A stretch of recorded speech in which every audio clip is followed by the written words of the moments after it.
Walls are going up across Europe. The refugee crisis prompting barriers to be built, and now a Europe that once promised integration is increasingly divided. Hungary has led the way, its right-wing government closing the country's frontier with Serbia and Croatia. Its border with Romania could be next. Where will it end? Will you surround your whole country in barbed wire? When you're defending Europe, when you're defending your own freedoms, money is not the question. Hundreds of thousands of people are coming to Europe without any kind of discipline, without identification, and that's a serious security threat. Greece and Bulgaria have also put up barriers to try to stop the flow of migrants and refugees from Turkey. Estonia and Latvia too plan fences along their borders with Russia.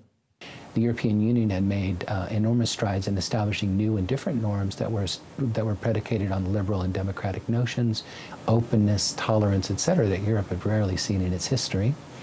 And now those are, of course, under assault by these conditions. And people desire security.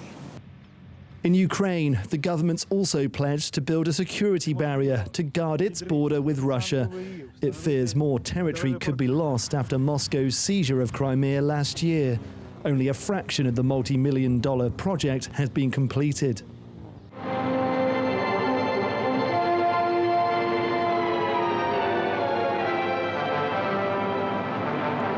But it's in the heart of Europe that the 20th century's most notorious wall was put up. The East German authorities worked feverishly night and day to complete it.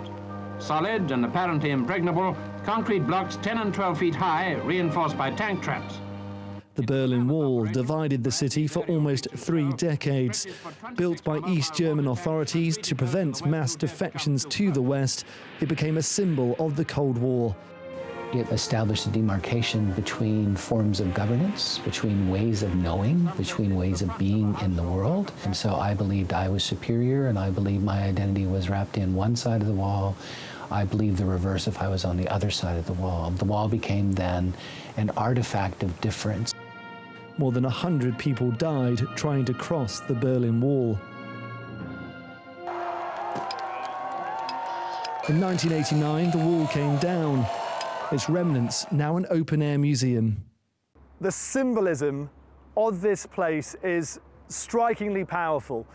These leftover walls, they're a permanent reminder, a history lesson set in stone of the divisions which once split this country and Europe in two. A quarter of a century after Germany was reunited, Europe looks increasingly divided. More European countries than ever before are drawing their boundaries with razor wire fences, and with uncertainty over the refugee crisis and Russia's territorial ambitions, it seems these barriers will not be torn down anytime soon.